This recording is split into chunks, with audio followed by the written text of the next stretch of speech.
Үшінші бөлім. Жұман Тасастау Қайнарда болған оқиғаны Жарылқасовтың өз аузынан естіді. Бүкіл үйірін алдына салып, 2 күннің бірінде Сәңкібайға қашып, жылқышылардың тыныштығын кетіріп жүрген есірік айғырдың өзін жазым қыла жаздағанын төндіре айтқан ол, бұдан түсіністік мақұлдау күткен еді. Бірақ оның күткеніндей болмады. Қатты түйіліп, іштен тынған Жұманның өңі күреңітіп кетті. Түптеп келгенде малға жауап беретін ол емес, бұл. Мұндай шектен шыққан бас бұзарлық еркінсуге қалайша шыдамдылық көрсетуге болады? Тілінің ұшына оралған оқыс сөздерді көмейіне барынша құмықтырғанмен әбден піскен ашудың зілін жасыра алмады. Тоқты торым емес, жылқыдан жардай бір айғырды бұлайша тектен-тек шығындауыңызды жөнсіздік демеске лажым жоқ. Судың да сұрауы бар. Ертеңгі күні әр малдың шығынына есеп беретін сіз емес, мен. Шығын болған малдың есебін аудан басшылары менен сұрайды. Сонда не демекпін, айтыңызшы. Жолдас Айтжанов, сеніңше мен бұл жерде әшейін салпақтап жүрген біреуім бе? Аузыңнан шығатын сөзіңе есеп беріп, байқап айт. Бұл жердегі аудан менмін. Самдағы малыңа да, адамыңа да жауап беретін мен. Азын-аулақ білгім бар екен деп есіре берме. Әйтпесе сенімен басқаша сөйлесуіме тура келеді. Жарылқасып тістене сөйлеп, бірден шалт кетіп сазарып қалды. Өзін Жұманның іштей ұнатпай, қыңырая қарайтын пиғылын ол бұрыннан да сезетін. Бүгінгісі енді оның өңменіне қанжар сұққандай, жағынан осып өткендей әсер етті. Әр сөзінен ызғар ескен, жеме-жемге келгенде етектен тартып, жағадан алатын дұшпанның нағыз ғой мынау, деп түйді ол. Басқаша сөйлесетін жерде біз де айтармыз айтатынымызды, деді Жұман оның тесірейіп, шарасынан шығып бара жатқан көзіне тайсалмай тура қарап. Бізді де тыңдайтын есті құлақ бар шығар.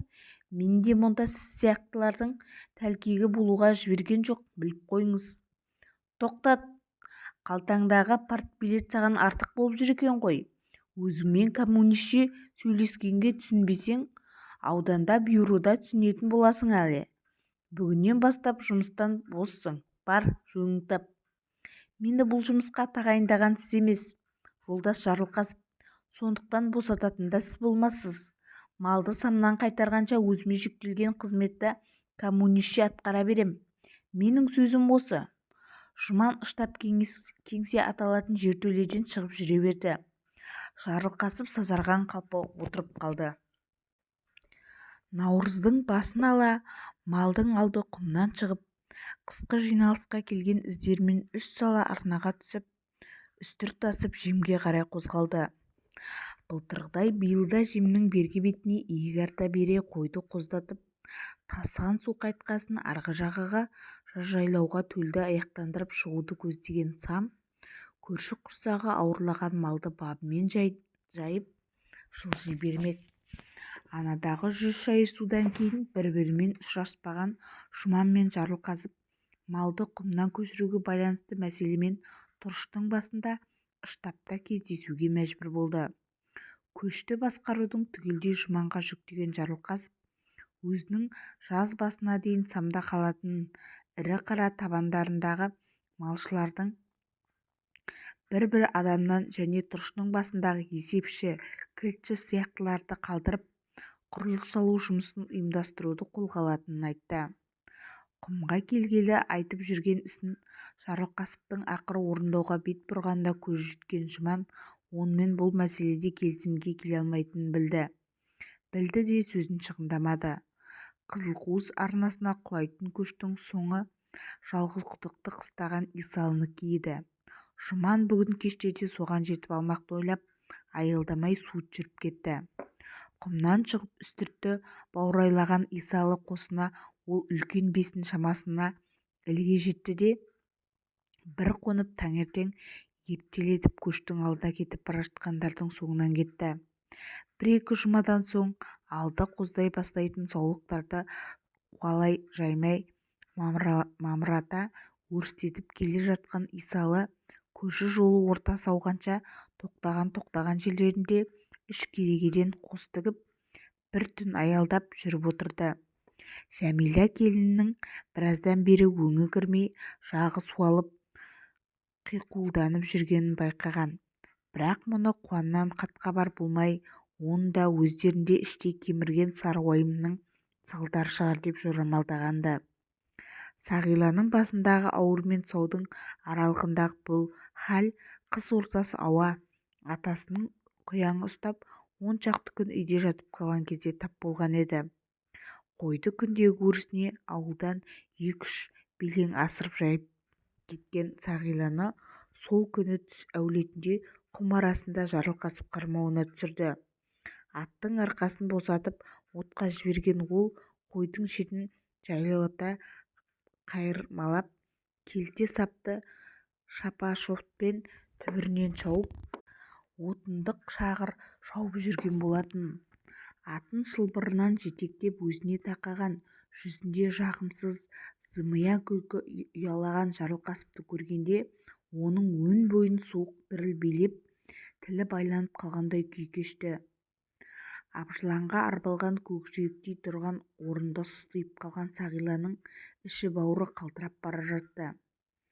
мұның оң қолынан шап беріп ұстай алып, саусақтары быттиған күрек басындай қолмен кішкентай алақанын қысып жібермеді.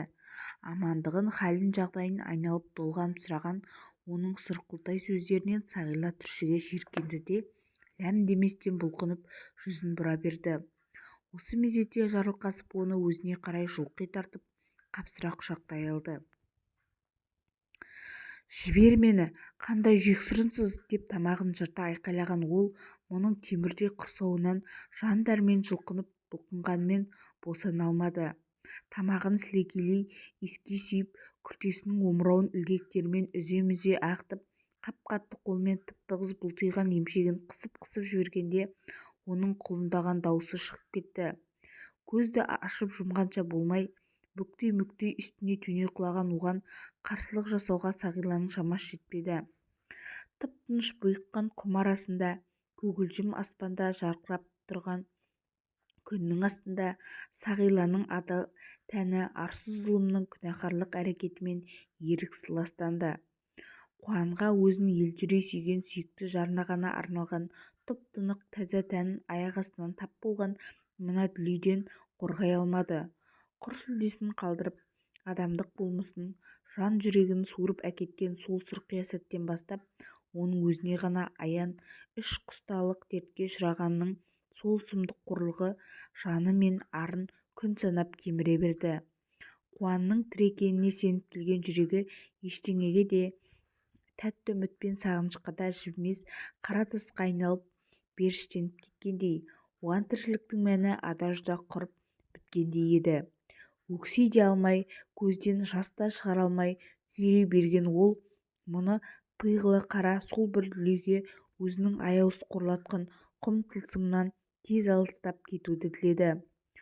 ойдан жүдеген санасы кейде қияли есірікпен еліккендей күйге түсетін шығарды. келіннің түн ортасында тұрып далаға шығып үйде төңіректеп жүріп алатын әдет пайда болғалы исалы мен кемпірінде маза жоқ. әлдененің шалғына ұрынған дейін десе, мұндай жаманат ойды ойлауға дәттері жіберер емес. наурыздың ортасынан ауа үстірттен әрі құлап жазыққа беттеген көштің жүрісі баяулай берді. қой төгіп қоздай бастаған шақ туған еді. исалы келіннің жағдайына алаңдап, көшін тоқтатпастан жемнің дияр құмы тұсындағы бетіне бір-ақ жетіп қонған еді. мұнысына жұман да қарсы болған жоқ. сәуірдің жылы лебі есіп, сары гүл тасыған жем шуақты көктемнің келіп қалғанынан хабар бергендей. кірген жылқы жылының жайсаң, берекелі болары қыстан күліп шыққан саулықтардың дені егізден қоздағанынан-ақ аңғарылып, самнан көшкен елді бастап келе жатқан жұманның көңілі көтеріңкі болатын. бір-бірімен қатарлас қонған ауылдар жас төлдің маңыраған у-шуына толып, табиғаттың, тіршіліктің жаңа өскіні дүр етіп бой көтеріп келе жатты. далаға көкжасыл іреңкеніп, қыр жусанның бұрқыраған иісі мұрынды жарады. жемнің суы әрі кетсе енді бір аптадан соң қайтып отарларын қоздатып болған көш алдының арғы бетке өтетін кезі жақындап қалғанда исаның шаңырағында тосыннан қайғының қара бұлты үйірілді. қорланған тәні мен жанының әбден сыздаған жарасы сағиланы жер бетінде тіреулік болудан жерінткен болатын. Сол кеште күн көкжиекті қызыл шапандырып батып бара жатқан іңір алдындағы мезгілде бейжай мәңгіріп сыртқа шықты да батысты бетке алып үйден ілбіп ұзай берді. Қайда бара жатқан өзіне де беймағлұм. Сана мен еркін әлдеқандай бір екпін мен күштің тылсымы билеп ілгері қарай жетелей түсті. Құлағына саргүл тасыған жемнің жойқын сарыны шалынады. Арнасына сыймай жатқан өзеннің шуынан сан алуан үн өршелене жаңғырығып бір-бірімен мидай араласып жүйкені ширықтырғандай. Ол кенет тұра қалып тыңдады. Құлындаған үні шығып жылаған балғын қыздың ба әйелдің бе даусы ап-анық естілгендей болды да жаңағы жамыраған сансыз дыбыстың тұңғиығына шым батып кетті. Енді бір сәт біресе ыңырана ышқынып ыңырсыған, біресе қарқ-қарқ күліп құтырған үрейлі-дүлейлі дыбыс анталайды. Сол соның даусы. Құм арасындағы сондағы арпалыста бар зілмен мұны астына бүктеп жатқанда әлгі жауыздан шыққан дыбыс қой мынау. Оның іш-бауыры қалтырап кетті де елес үн болып бейуақта қайта оралған Жарылқасыптың нәпсі құмарлықпен еліре еліткен жабайы тұрпатынан, анайы даусынан қатты шошынғандай жан-жағына үрейлене алақтай берді. Сұмдық-ай, тағы да сол ма? Тағы да тәнімді арамдағысы келе ме? Оның сұмдық-ай, жоқ, жоқ, екінші рет арамдалмаймын саған. Бүйткенше құрып біткенім артық, бүйткенше қуанды көрмей өлгенім артық. Жоқ, жоқ, жоқ. Ол шашын жайып жіберіп, қос тізерлей отыра қалып маңдайын жерге қатты-қатты ұрғылай берді. Көмейіне түйін беріш боп тығылған өксік тамағынан жыртылып шыққанша ұрғылай берді.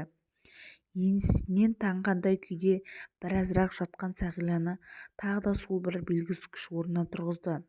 Буын-буыннан әл-дәрмен кете бастаған оны қалқақтатып ілгері қарай өзімен бір арпалыс тасып жатқан жемге қарай жетелей берді.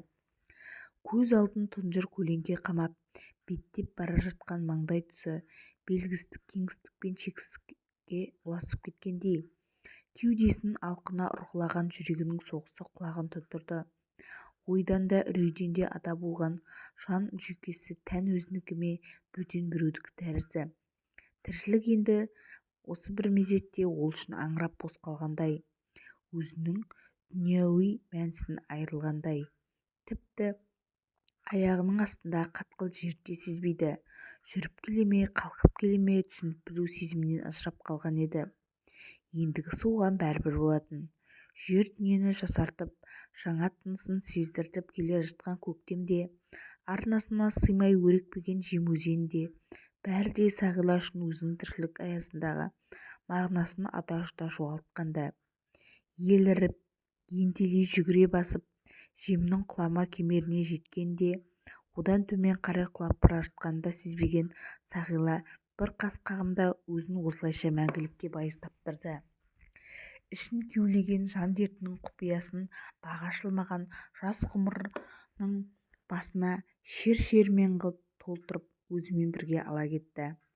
Артында күңіреніп қалған атасы мен енесі, өлі-тірісінен белгісіз, хабарсыз кеткен жалғыз ұлының жарын, келінінің дертті айықпас уайымға ұшыратқан, оның албыраған жастық, арман үмітін күйреткен, ақыры қыршынынан қиып опат қылдырған қанқұйлы зұлмат соғысты қарғады.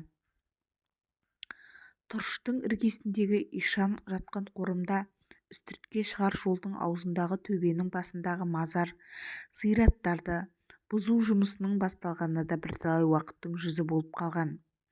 Қабырғаларының бастарындағы құлпытастарының міні бұзылмай, жақсы сақталғандардың бір тобы қиратып, бұзып, бір тобы сол тас кірпіштерді өгіз арбамен тасып, тұрыштың басында құрылыс салып, үй тұрғызып, таңның атысы күннің батысыны дейтін митыңдаған адамдар құрғақ, ылғалсыз жаздың аптабына әбден титықтады. Қорымға таяу төбенің етегіндегі тұрыш ишанның мешітін Жарылқасып өзі басқасында жүріп бұзғызды.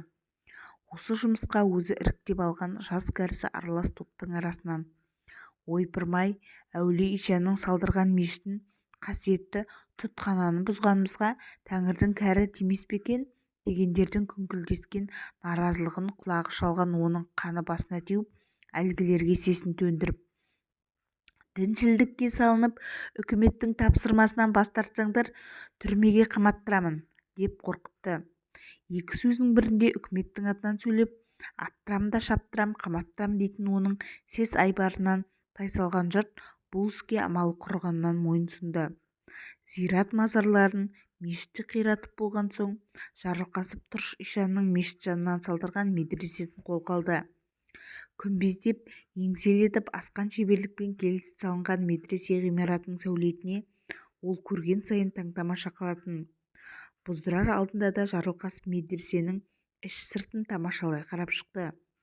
Құрылысшыларға бригадир қылып сайлаған кілтші Қисанға бұның тасын алдымен штаб үйін, қалса мектеп не дүкен салуға пайдалан, бір сынық тасын қалдырмай тасып алуды өзің қадағала деп тапсырма берген. Ол медресе ғимаратына ақырғы рет сүйсіне көз тастады. Шіркін, келісті-ақ салынған, қайтерсің. Медресе деген аты болмағанда бұзбайтын-ақ нәрсе. Жарылқасыптың осы сөзін қасында елбелен қағып жүрген Қисан іліп алып, Алеке, медресе болса несі бар екен?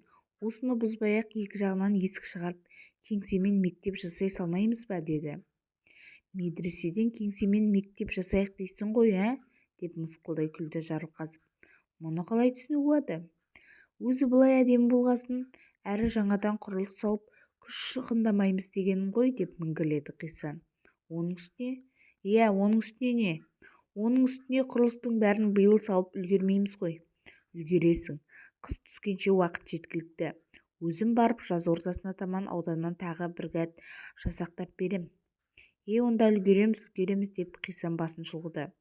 Құрылыс дегеннің көптің күшімен бітетін іс қой, Алеке. Не айтсаң да шыбындалған ат құсап басын шұлқып мақұлдай беретін, өз басымен ойлайтын ойы, өз бетінше тиянағы жоқ Қисан сияқтыларды Жарылқасыптың іші алдамайды. Әрі-берден соң мұндайларды ол толыққанды адамның санатына қоспайды да көлбеңдеген көлеңке санайды. Күн шығып тұрғанда әр қимылыңды қайталап тұратын көлеңке. Айналаңдағы жарық күңгірт тартса, ізім ғайып жоғалады. Ол қасында қолын сермелеп, оны-мұны шаруасының жай-жапсарын айтып, сөзден аузы босамай келе жатқан Қисанға жақтырмай біртүрлі оқыс қарады. Ретсіздеу нәрсе айтып қалдым ба дегендей, ол көздерін жыпылық-жыпылық еткізді. Жарылқасып оған бара бер дегендей қолын сілтей салды. Күннің жері дүниені қуырып бара жатқан ыстығы түнге қарай да ауаны тымырыстып, тынысты тартылғандай. Жарылқасып киіз үйдің таңертеңгісін көлеңке түсер жағына киіз жайдырып, төсекті далаға салдыртты. Өн бойын бір зіл басып, манаурап жатып, көз ілініп кеткен ол мазасыз ұйықтады. Деміл-деміл әлдекім иығынан түрткендей селт етіп оянады да дөңбекшіп жатып қайтадан мызғып кетеді. Бір аралықтағы үзік-үзік ұйқының талма тұсында ол түс көрді. Басына шалмалап сәлде ораған ұзын бойлы, аппақ сақалы желкілдеген бойшаң кісі кесененің есігін сықыр еткізіп ашып сыртқа шықты. Сыртқа шықты да жай басып, анадай жерде өзіне аңтарыла қарап тұрған мұның қасына таяды. Қалың қабағының астынан өкменді ата қараған оның жанарынан сұп-суық жасын ұшқындайды. Жарылқасып аяғы қорғасыннан құйылғандай тапжыла алмай қатты да қалды. Құрыдым біттім деген ой миында зың ете түсті де көз алдында мұнарланып жүре берді. Аппақ мұнарға тұмшаланған ол дем ауа жетпей ышқына айқайлап оянып кетті. Үсті басы қара терге малшынып, жүрегі кеудесін тесіп шығардай тарс-тұрс ұрғылап жатыр екен. Дәл төбесінен төнген қара көз аспан күмбезі жыпырлаған жұлдызды тұңғиығымен меңірейе қалыпты. Бойын билеген үрейдің өңінде емес түсінде болғанына көңілі сәл жайланса да, бір көрініп ғайып болған ақ сәлделі ұзын бойлы шалдың елеңсіз ұйқысыз көзінің алдында біразға дейін көлбеңдеп тұрып алды. Әулие аруағы дегенге қаншама иланғысы келмесе де, түсінеңден сол бейне ойынан шықпай, әрі дөңбекшіп, бері дөңбекшіп, әбден қалжыраған ол таң алдында қалғып кетті. Тағы да кесененің есігі сықыр етіп ашылды да, ішінен ақ сәлделі, ұзын бойлы сол әлгі қарт кісі шықты. барлық көрініс, қимыл, қозғалыс манағыдай қайталанды да бұл жолы бірақ Жарылқасыптың көз алдын ақнұр басқан жоқ. Қайта-қайта көрініп тыныштығын ала берген кісімен тілдескісі келгендей ыңғай танытып, бұл да оған қарсы жүріп қолын ұсына беріп еді, ол оның қолын қағып жіберіп сәлемін алмады. Зілді дауыспен: «Күнәһар, арам қолыңды тарт әрмен, зәнталақ құзғын неме!» деп жекіп қалды. «Мүрдемді таптап, рухымды қорлағаныңды кешіреді екен деп дәметте. Бұздырма ана медресені, менің соңғы рух иманым сонда қалды, бұздырма!» «Атеке-ай, бұздырайын деген жоқ едім ғой, елің жұртың бүрсеңдеп тоңбасын деп соларға баспана салдырту үшін істедім. Ұрыспа маған, қырғама мені!» деп ол қолын жайып мейірім кешірім сұрап тізерлеп отыра кетті. Ақ сәлделі қарт тағы да бірталай ашулы сөздер айтқандай болды. Бірақ еңкілдеп жылаған Жарылқасып мұның бірін де естімеді. Жылап жатып оянып кетсе тағы да түс екен. Дел-сал мең-зең күйде басын көтеріп орнынан тұра алмай есеңгірегендей халде біраз отырды. «Маған не болған өзі?» деп ойға шомды. Қай-қайдағы шым-шытырық бірдемелер түсіме кірген несі? Кеше медресені көріп сол жөнінде Қисан екеуінің сөйлескеннен басқа не болып еді? Әлде сол жадымда қалғасын әлгіндей болып түсіме кіргені ме екен? Ойы он саққа кетіп түндегі түсі күнзағына ауық оқу есіне түсе берген ол сірә шаршаған болармын, қайдағы жайдағының түске кіріп жүргені содан шығар деп ойға келді де енжарлана берген көңіл күйден сейілгісі келді. Қисанға құрылысшылардың ас-суына деп қалдырылған азын-аулақ қой-ешкіден бір семіз шеркешті алдыртып, сойғызып, сарайшыға тықтыртып сақтап жүрген 2 литр спиртті әкелгізіп, сол күні кешқұрым Жарылқасып ертең не арық күндер бірінде ауданға жүретін сылтауратып жолаяқ жасады.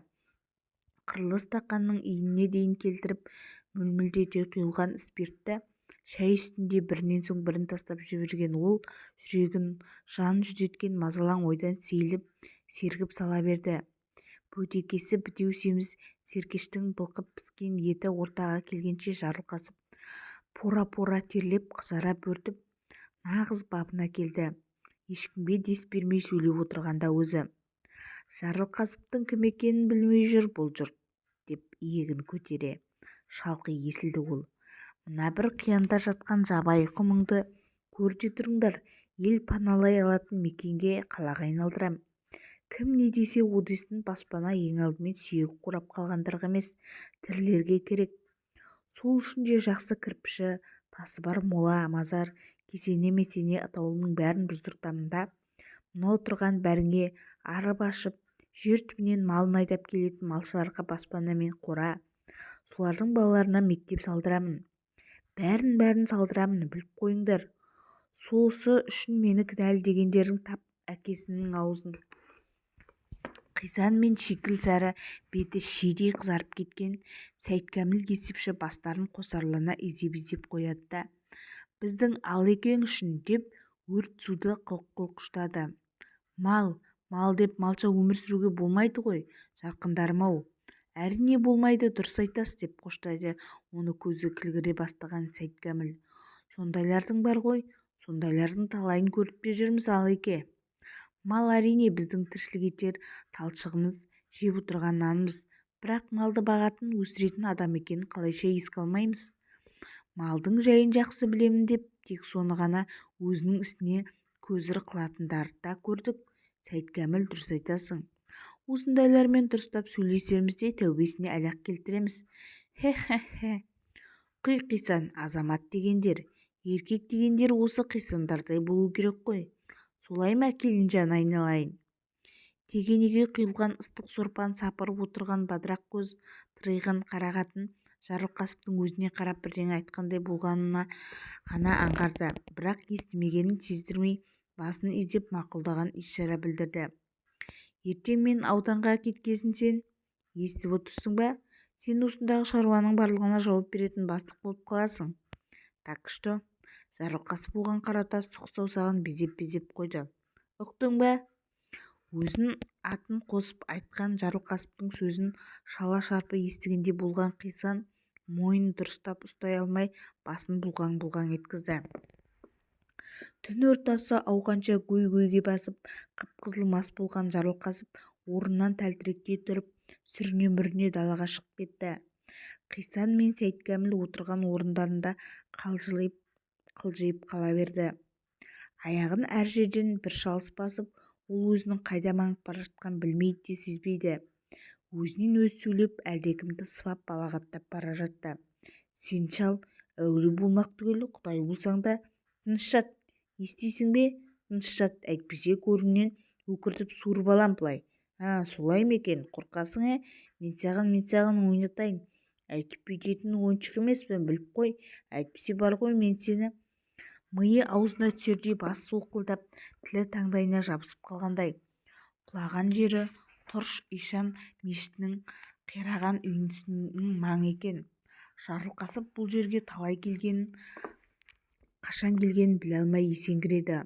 Орнынан тәлтіректей тұрып, қос қолымен шекесін сығымдай ұстап, 2-3 қадам аттап барып тізерлеп отыра кетті. Жер дүние шыр көбелек айналып, аяғының асты тітірене қозғалып тұрғандай болды. Қасына Сейіткәмілді көзқара серік қып ерткен жарылқасып аудан орталығы Жарқамысқа 3 күн жүріп, 4-ші тәуліктің сәскесі шамасында келіп жетті. Жол соқты болып шаршап-шалдығып, өн бойы ауырлап оралған ол үйіне келе құлап, басын көтере алмай сұлық жатып қалды. Зорыққанға да қажығанға да ұқсамайтын күрт меңдей жөнелген дерт екі иықтан басып жерге кіргізіп бара жатты. Басы тұп-тура зіл шойын, көз алды ақмұнарланып зеңей берді. Көзін жұмса тағы да сол ақмұнар, сол елес, сол түс. Осылайша бастаған беймәлім дерт қатты тосын соғып, ол деміл-деміл есінен айырылып талмаусырай берді. Есін жиған кезде өзін тұтастай қамшылап алған ақмұнар сейіліп төбесінен төмен басқан зіл-зімірден жеңілейіп қалады. Содан соң сол есеңгіреу тағы да қайталанады. Миы шалқайған деген тоқтамға келген дәрігерлер күзге шейін төсектен тұрғызбай емдесе де, жарылқасып болмашы айығумен талып есеңгіреу аралығындағы халден арыла алмады. Ешбір дәрінің шипасы қонбайтын бұл дерттің тәнінде, жан жүйкесінде айықтырмай ұзақ жылдарға созылатынынан да бейхабар еді. Сам көшін қысқы жайылымға аттандырар алдында Жұман аудандық партия комитетінің бірінші хатшысы Кәрім Ержановтың қабылдауында болып ұзақ әңгімелесті.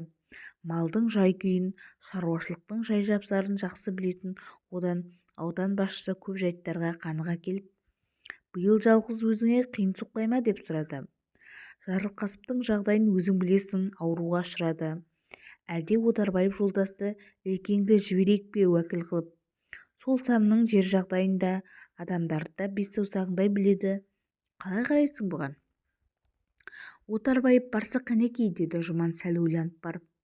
Бірақ атқару комитетіндегі оның жауапты қызметін кім атқарып береді? Мұнда қалатын өздеріңізге қиын соғып жүрмеске? Бұл ойыңыз нағыз жанашырлық, рахмет Жұман. Онда бұл жолы сам көшінің артәуекелдеп, енді өзің жеке дара баста. Сізге артатын сеніміміз зор. Жолыңыз болсын.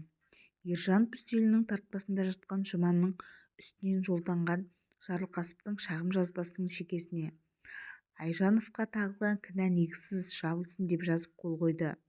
Жұман өз жөнінде шағым жазылған Ілияс Отарбаевтан естіген болатын. Ержановтың осыған байланысты өзіне бір ауыз ләм-лим демегеніне әрі таңданып, әрі ойланып қалды. Бірақ өзі сөз қозғамағасын үндемеген еді. Кейіннен ойлап бұл жұмбақтың жауабын өзі тапты және дәл тапты. Аудан басшысы сізге артатын сеніміміз зор деп жалғыз ауыз сөзімен Жарылқасыптың шағымы оның өзі жөніндегі дұрыс пікірін, көзқарасын өзгерте алмайтынын айтқан екен-ау.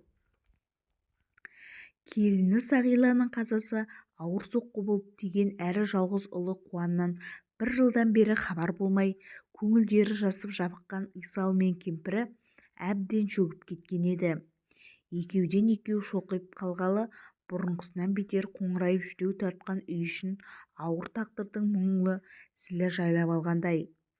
іргедегі төсекте бүк түсіп жатқан исалы іңір мезгілінде келіп бас сұққан жұманды ілкімде танымады. Бірақ мұның ұсынған қолын алып жатып: «Қай баласың-ау?» деп сұрады әлсіз, қарлығыңқы дауыспен. «Жұман ғой өзіміздің», деді Шәмия шалының оның танымай қалғанына қысылып. «Неғып танымадың? Жұманбысың?» Исалы оның қолын ұстаңқырап тұрып, иегі кемсең-кемсең етті. «Көзім нашарлап кетті, шырағым. Баладан, жалғыздан хабар жоқ әлі күнге. Келініміз қолдағы жалғыз дәрменіміз, ол да бізді тұралатып кеткенін өзің көрдің. Еңсемізді көтере алмай қалдық. Алдан шетер шаруадан да қол үзіп қойды өткіздік. Әл-қуатымыз кеміген жағдайға тап болған түріміз мынау, Жұманжан». Жұман Исалының қамығып айтқан сырын іштей күрсіне отырып тыңдады. Жұбатарлық сөздің қисынын таба алмай қиналып мүдіре берді. «Қайтесіз енді, Исеке, күйреп езіле бергеннен орнына келер не бар?» деді ол көмейіне лықсып тірілген аяныш сезімінің дірілін барынша сездірмеуге тырысып. «Қуаннан да әлі хабар келер. Үміт үзетіндей жаманатын естіген жоқсыздар. Құр босқа қайғылана бермеңіздер. Соғыстың аты соғыс, әрқилы жағдайлармен айлап, тіпті жылдап хабарсыз кетіп, оралып табылып жатқандар да аз емес қой. Мен білсем, қуаныңызда сондай бір себептермен өздеріңізге хабар сала алмай жатқан болар. Әйтпесе оның із-түзсіз ұшты-күйлі жоқ болып кетуі мүмкін емес. Айтқаның келсін, лебізіңнен айналып кетейін, Жұманжан». Исалы серги сөйлеп, жабыңқы көңіліне әжептәуір медеу тауып көтеріліп қалды. «Басыңнан асып жатқан шаруаңа қарамай келіп сәлемдесіп, көңілімізді жадыратқаныңа мыңда бір рахмет. Алдыңнан ақ күн тусын, шырағым». «Рахмет, Исеке», деді Жұман, бетіне қан жүгіріп, реңі кіріп қалған шалдың ажарына көз тастап. «Биыл ауданнан өкіл бармайды. Самның көшін өзің басқарасың деп отыр басшылар. Оңай болмас сірә. Ес ақылшы болатын өзіңіз едіңіз, сіз де көшке ілесе алмай қалып отырсыз міне. Бізді биылша енді, Жұманшаң, қинама, есімізді жайық. Ар жағында Қуаннан хабар келіп, соғыс алапаты бітіп, елге оралып жатса көрерміз», деді Исалы даусын нық шығарып. «Самды өзің басқарсаң несі бар екен, басқарасың. Жарылқасыптай уәкілдің барғанынан бармағаны жақсы. Өзің сияқты азамат тұрғанда оңғарылмайтын іс бар ма? Жарылқасыптың уәкіл болып баратын хәлі де жоқ қой қазір, естіген шығарсыз». Исалы Жұманға сұраулы кейіппен аңтарыла қарады. «Естіген жоқпын, бір кәдікке кезікпесе не қылсын? Тұрыштың басына құрылыс салдырамын деп самда қалғанын өзіңіз білесіз ғой. Содан жаз ортасына дейін барып, оралған бетінде талма ауруына ұшырап қатты жығылыпты байғұс. Ауырса қиын болған екен байғұсқа», деп аяныш білдіре сөзге араласқан кемпіріне Исалы түйіле қарап, жақтырмағандай шырай танытты. «Асылық айтқаның болмас, шырағым Жұман. Бір асқанға бір тосқан деген сөз мәтелі бар ғой. Оны Тұрыш атаның әулиенің киесі құр жібермеген ғой», деп Исалы қатты бір назамен басын шайқай берді. «Жарықтық қасиетіңнен айналайын Түрекем-ай, басыңа ойран салып, тыныштығыңды бұзған қара ниет сойқан кеңнің кәріне ұшыраған екен-ау, кеңнің кәріне». Исалының бұл иланымының ақиқатына іштей ешқандай шек келтірмесе де, Жұман өзінің салқындау да сабырлы тұйықтығынан аса алмай: «Кім біліпті мұны?» дей салды да кетуге ыңғай білдірді. Исалы қолын жайып оған батасын берді. «Жортқанда жолың болсын, Қыдыр ата серігің болып, мұсылманның барша әулие-әмбиелерінің рухы дәйім қолдап жүргей. Күнің алдыңнан, айың оңынан тусын. Оғыландағы Бекет ата мен Самдағы Барақ, Тұрыш аталарының аруағы демеу болып, жебесін пәле-жаладан сақтап жүрсін. Я Рәббім, лә илаха иллаллах, Мұхаммадун Расулаллах, оң батамды қабыл ет, әумин, әумин», деп Жұман бар пейіл ықыласымен өзіне оң сапар тілеп берген Исалының ниеттік адал көңіліне ырза болды. Қыркүйектің басын ала жемнен өткен дүрмек-дүрмек көш қырқыншы жылдардың ауыр да ызғарлы бір қысында малын қыстатуға тағы да сам құмына қарай беттеген еді. Етек-жеңі далия көсілген, ұшы-қиырсыз кең даламен өтетін көш шірлеуінің үстінде кетіп бара жатқан ел-жұрттың тағдыры мойнына жүктелген Жұман қанша алабұртса да бұл сапарының да оң боларына іштей сенімдеді.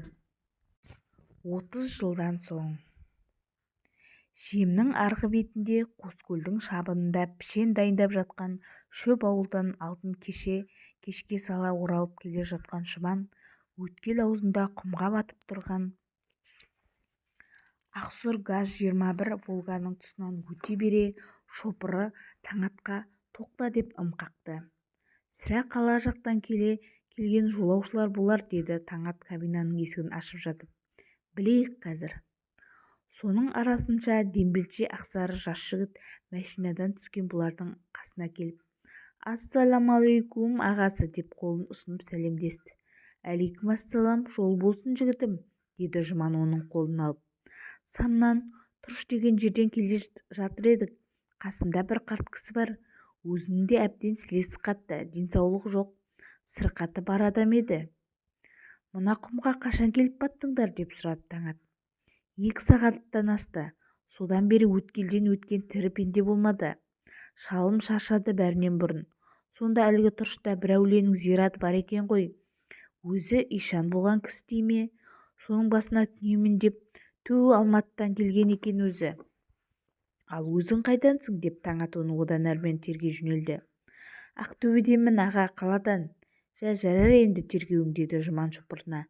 «Жүр бала баста, алыс жолдан келе жатқан ақсақалмен сәлемдеселік».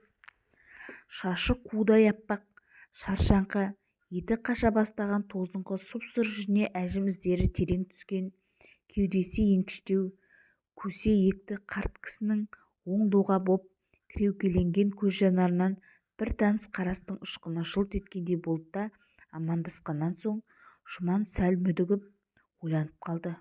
«Құдайым-ау, қайдан көрдім? Соншама бір таныс көздер ғой мынау».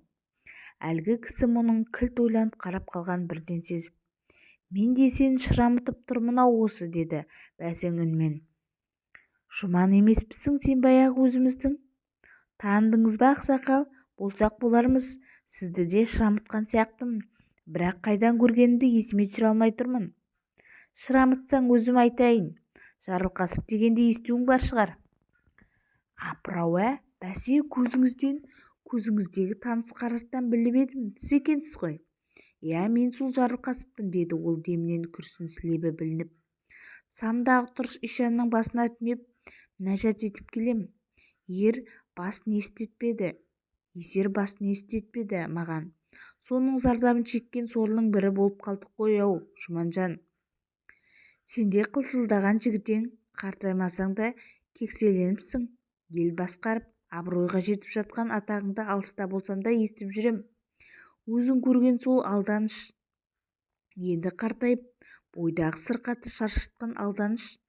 Соңғы 10 шақты жылдан бері самға тұрышқа неше мәрте келсе де, жол үстінен өзіңе баяғы қамысқа бұрыла алмады. Денсаулығы түспегір, нашар, ана жылғы жабысқан ескі ауру артық жүріс-тұрысқа көтермейді. Араға 30 жылдай уақыт түсіріп, екеуін өткел аузында жолықтырған тағдырдың жазуы бұйырымы еді. Мына мәшинені өткелден өткізбей, құмға келіп тыққан құдіретті күшті Тәңірдің ісі ғой, деді ол үні сәл құмығып. Әйтпесе жолымыздың түйісер-түйіспесі қалған жерде не ғайбыл. Жұман, үйіңнің төрін көрсеткеніңе ырзамын. Бүгін өзім де осы жарқамыстың шетіне келіп қона жатып, ертең аттанбақшы едім. Маған басқаның емес, сенің ақ адал дәмің қонақасың бұйырыпты, рахмет». Ертеңіне таңғы салқынмен аттанған жолаушыны Жұман ауылдан батысқа қарай шығатын үлкен айдау жолға дейін шығарып салды. «Бұдан былай кездеспесек, бұл да тағдырдың жазуынан. Қош болып тұр, Жұман.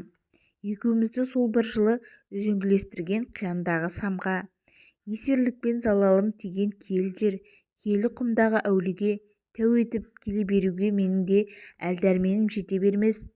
Жылы қабағыңмен ізгілігіңді ғана көрсетіп қарсы алғаныңа алғыстан басқа айтарым жоқ. Қош, Жұман. Ішкі сезіміңнің әнтек толқуынан бекен, әлде ұзақ жылдар бойы қалжыратқан дерттің салдарынан ба? Жарылқасыптың шөге бастаған ірі денесі ептеп қалтырап кеткендей болды да, қазандай басы қалтаң-қалтаң ете қалды. Оң қолын болар-болмас қана көтеріп, Жұманмен қоштасқандай белгі жасап, мәшиненің артқы есігін аша берді. Үлкен айдау жолдың үстімен зымырап бара жатқан ақсұр ноқат жусанды даланың қойнауына сіңіп көрінбей кеткенше көз тұңғиығында ой елесі кіреукеленген жұман сол орнынан тапжылған жоқ. Киелі құм дейді. Құмның да жердің де адамның да киесі бар екендігін әттең кеш біліпсің-ау қартым, кеш біліпсің.